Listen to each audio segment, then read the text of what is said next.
చేతులు కాలేక ఆకులు పట్టుకున్న చందంగా కేంద్ర విద్యాశాఖ మంత్రి నీట్ ప్రశ్నపత్రం లీకేజీలో నైతిక బాధ్యత వహించి ఆయన రాజీనామా చేశారు. 15 మంది విద్యార్థులు ఆత్మహత్యల కారణం అనంతరం ఆయన తీసుకున్న నిర్ణయం మాత్రం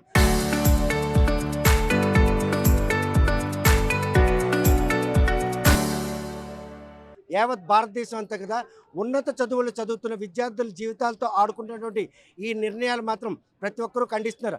అదే పరిణామం ఆంధ్రప్రదేశ్లో డిఎస్సి మెగా డిఎస్సి నియామకాల్లో కూడాను పోస్టులు అమ్ముకున్నారు. మెరిట్ జాబితా పెట్టలేదు, ఇంటిమేషన్ లేదు, స్పోర్ట్స్ కోటా అమ్ముకున్నారు.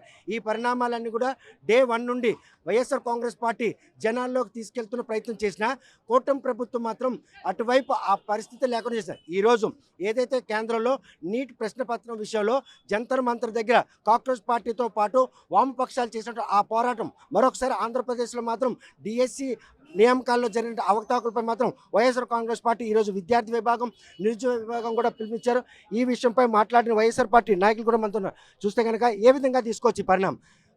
17 మంది ఆత్మహత్య కారణమైన తర్వాత నీట్ పరీక్ష నిర్వహించారు, ర్యాంకులు వచ్చేసాయి. కానీ గతంలో జరిగినట్టు ఆ పరీక్షల నియామకంలో పేపర్ లీకేజ్ విషయంలో కేంద్ర మంత్రి ఇంత ఆలస్యంగా స్పందించిన వైనాన్ని ఏ విధంగా కేంద్ర మంత్రి ఎలాగైతే రాజీనామా చేశారో మరి ఇప్పుడు గత 2.5 సంవత్సరాలుగా మరి విద్య కానీ విద్యా వ్యవస్థకు కానీ విద్యా వ్యవస్థలు ఉండే బిడ్డలకు కానీ విద్యార్థులకు కానీ యువతకి కానీ ఏ చిన్న ఒక 1% కూడా న్యాయం చేయలేని ప్రభుత్వం ఏదంటే కూటమి ప్రభుత్వం. మరి అక్కడ కేంద్ర ప్రభుత్వం దిగొచ్చి వెంటనే రాజీనామా చేశారు. ఇక్కడ లోకేష్ కూడా వెంటనే రాజీనామా చేయాలి. దివ్యాంగులకు ఇవ్వాల్సిన రిజర్వేషన్ వాళ్ళకి ఉద్యోగాలు ఇవ్వలేదు, ఎక్కడ మార్కులు లేవు, మెరిట్ లిస్ట్ లేవు. ఎవరికి వాళ్ళ ఇష్టానుసారంగా డబ్బుల పరంగానో ఇష్టానుసారం పరంగానో వాళ్ళ తాలూకా అధికారం చూపించాలని పరంగానో వాళ్ళ తాలూకా గ్రూపులో టీం మెంబర్స్కి వేసుకున్నారు ఉద్యోగాలు. మరి ఇవన్నీ ప్రజలు చూడటం లేదా? 6 కోట్ల మంది ప్రజలు ఇవన్నీ చూస్తున్నాం. మరి అలాగే 3,000 రూపాయలు నెలకి నిరుద్యోగ భృతి ఇస్తా ఉన్నాడు చంద్రబాబు నాయుడు గారు ముఖ్యమంత్రి అయిన. ఇప్పుడు అది పూర్తిగా అది లేదనే చెప్పేస్తున్నారు. మరి ఏం చేస్తున్నారు? పిల్లలు ఎవరు కూడా కాలేజీకి వెళ్ళాలంటే ఫీజు కట్టకపోతే అవ్వదు. తల్లి తండ్రి విపరీతంగా రోడ్డు మీద పడిపోయారు. తల్లి పుస్తుల తాడు కూడా అమ్ముకొని బిడ్డలకి ఫీజులు కడుతున్నారు. భారతదేశంలో ఈరోజు కేంద్ర రాష్ట్ర ప్రభుత్వాలు విద్యా వ్యవస్థను పూర్తిగా తమ చేతిలో తీసుకునే పరిస్థితి ఉందా? పూర్తిగా నిర్వీర్యం చేస్తాయి. అందుకే వాళ్ళు యువతకు భయపడాలి. యువత విద్యార్థులు వీళ్ళు మామూలు వాళ్ళు కాదు. వీళ్ళు అనుకుంటే రాష్ట్రాల్లో ఉండేటటువంటి ఈ ప్రభుత్వాన్ని పూర్తిగా సంపూర్ణంగా మార్చివేసే శక్తి వాళ్ళ దగ్గర ఉంది. వాళ్ళతో పెట్టుకోకండి, సరస్వతి దేవితో పెట్టుకోకండి. మీరు చేస్తున్నది అన్యాయం, న్యాయం చేయండి. విద్యార్థులకు ఇవ్వాల్సినటువంటి ఫీజు రియంబర్స్మెంట్ ఇవ్వండి. అలాగే డిఎస్సి 16,000 తాలూకు పైన ఉండే ఉద్యోగాలు అన్నింటిలో అవకతవకలు చేశారు. సిబిఐ నిరూపణ రావాలి. మీరు వెంటనే లోకేష్ రాజీనామా చేయాలి. నిరుద్యోగ భృతి నెలకు 3,000 రూపాయలు ఇవ్వాలి. ప్రస్తుతం ఈ నియామకాల విషయంలో డే 1 నుండి అవకతవకలు చోటు చేసుకునే నిబంధనలకు గాలికి వదిలేశారని పరిణామం పక్కా సాక్ష్యాధారాలతో చూపించినా కూడా కూటమి ప్రభుత్వంలో చలనం లేకపోవడం వెనక అంటే నియంత పోకడనుకో. నిజంగా ఇవాళ మనం చూసినట్టయితే వాళ్ళు కూటమి ప్రభుత్వం వాళ్ళు రావడం కోసం వాళ్ళు ఏం చెప్పారంటే మేము వచ్చి రాగానే మెగా డిఎస్సిలో 16,345 ఉద్యోగాలు ఇస్తాము, నిరుద్యోగ భృతి ఇస్తామని చెప్తే ఈ కూటమి ప్రభుత్వం వచ్చి రాగానే ఏం చేసిందంటే ఈ డిఎస్సి 2025 అన్నది ఘరానా మోసంగా ఎవరైతే ఈ అభ్యర్థులందరూ రాశారో వాళ్ళందరినీ కూడా వాళ్ళ కష్టాన్ని, వాళ్ళ కలల్ని, ఆశయాల్ని, వాళ్ళ భవిష్యత్తుని ముఖ్యంగా నీరుగార్చే విధంగా చేసింది. మనం అందరం చూసాము సాక్ష్యాధారాలతో. జగన్మోహన్ రెడ్డి గారు ఒక ప్రెస్ మీట్ పెడితే స్వయాన వెళ్ళి వాళ్ళకి గోల్డ్ మెడల్ వచ్చినప్పటికీ కూడా ఎలా ఒక టెట్ ఎగ్జామ్ రాయకుండా, వాళ్ళకి ఎలాగ రోస్టర్ ఫామ్ లేకుండా, ఎలాగ సర్టిఫికేట్ వెరిఫికేషన్ లేకుండా, ఎలాంటి మెరిట్ది లేకుండా స్పోర్ట్స్ కోటాలో ఎన్ని అవకతవకలు చేశారో విత్ ప్రూఫ్స్ మనకి ఆల్రెడీ వీడియోస్ అన్నీ రిలీజ్ అయ్యాయి, అందరూ చూశారు. ప్రతి ఒక్క ఉద్యోగానికి రేటు మాట్లాడుకున్నారు. ఆ వీడియోస్ కూడా బహిర్గతమైంది. రేట్ని పరిగణనలో తీసుకోలేదు, కనీసం విచారణ డిమాండ్ చేశారు, ఆ డిమాండ్ కూడా పరిగణనలో తీసుకోలేదు. అంటే ఈ నియామకాల్లో జరిగిన తప్పిదాలను వాళ్ళు ఏకీపించినట్టు అనుకోవచ్చా? చూడండి, ఇవాళ నిజంగా చాలా హాస్యపదంగా ఉంది. ఎందుకంటే ఇవాళ కూటమి ప్రభుత్వం ఏమంటుంది, మీరు ధైర్యంగా రండి, మేము డిబేట్కి సిద్ధము, ఇక ఎక్కడా కూడా క్లీన్ చిట్ ఇచ్చింది, మా కోర్టు నుంచి వచ్చింది అని అడుగుతున్నారు. నేను ఒకటే అడుగుతున్నాను, కోర్టు ఏం చూసింది? అది ఒక ప్రొసీజర్ మాత్రమే చూసింది. కానీ అండర్ గ్రౌండ్ లెవెల్లో ఏదైతే ఉందో అవేం చూడలేదే. మెరిట్ ఎలాగా మెరిట్వి ఏవైతే ఉన్నాయో వాళ్ళు ఎందుకు భయపడుతున్నారు? మెరిట్ లిస్టు వాళ్ళ వెబ్సైట్లో ఎందుకు పెట్టడం లేదు? మేము అడుగుతున్నాం. రోస్టర్ ఫామ్ ఎందుకు వాళ్ళు ఇవ్వట్లేదు?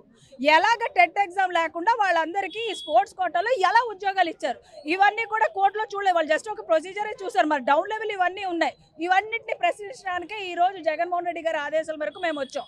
ఇప్పుడు వాళ్ళు అంటున్నారు బహిరంగ చర్చ చేద్దామని. మేము సిద్ధమే, మా దగ్గర ఆధారాలన్నీ ఉన్నాయి.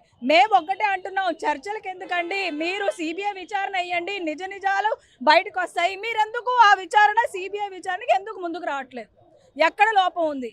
మీలో లోపం ఉంది కాబట్టి మీరు రావట్లేదని మేమందరం భావిస్తున్నాం. ఏదైనప్పటికీ అన్యాయం జరిగింది. మరి ఆంధ్ర రాష్ట్రంలోని భవిష్యత్తు నిజంగా నిరుద్యోగులందరూ కూడా చాలా బాధపడుతున్నారు. వాళ్ళందరికీ న్యాయం జరిగే వరకు కూడా వైఎస్ఆర్సీపీ పార్టీ నుంచి మేమైతే పోరాటం అంతిమ వరకు కూడా చేయడం సిద్ధంగా. కనుక భవిష్యత్తు కోసం అంటే ఉన్నత చదువులు చదవడానికి నీట్ ఎగ్జామ్ రాయాలనుకో విద్యార్థులందరూ కూడాను పేపర్ లీకేజ్ కారణంగా 17 మంది ఆత్మహత్య చేసుకున్నారు.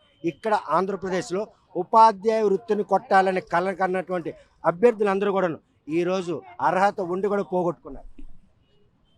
లెక్క తప్పండి, 17 మంది కాదు 93 మంది ఆత్మహత్య చేసుకున్నారు. అలాగే నీట్ పరీక్ష కోసం ఎంతోమంది ఎన్నో కలలు కని డాక్టర్ అవ్వాలని పేద విద్యార్థులకి అంటే ఈ ప్రభుత్వం కూటమి ప్రభుత్వం వచ్చిన తర్వాత చదువుకుంటే కాదు చదువుకుంటే వస్తుంది అని వీళ్ళు బాగా నిరూపిస్తున్నారు. చదువే కాదు ఉద్యోగాలు కూడా కొనుక్కునే పరిణామాలు ఇక్కడ కనిపిస్తున్నాయి. అక్కడ చదువు, ఇక్కడ ఉద్యోగం. అలాగే ఉద్యోగాల వరకు వస్తాయండి. ప్రతి గవర్నమెంట్ పోస్ట్ అంటే గవర్నమెంట్ సీఎం పేషీలో కావచ్చు, ఎక్కడైనా వాళ్ళ మేనలుడో లేదంటే వాళ్ళ సొంత చుట్టాలు ఎవరు ఉన్నారనుకోండి, ఆ పోస్ట్ వాళ్ళకి ఖాయం అయిపోతుంది. లేదు అంటే ఆ పోస్ట్ అమ్మేసుకోవడం అయినా అవుతుంది. ఈ ఎంట్రన్స్ ఎగ్జామ్ ఏదైతే పెడుతున్నారో అదంతా నామకే వాస్తే, అంటే ప్రజలు అంత వెరీ వాళ్ళు కాదండి, ప్రతిదీ గమనిస్తూ ఉన్నారు.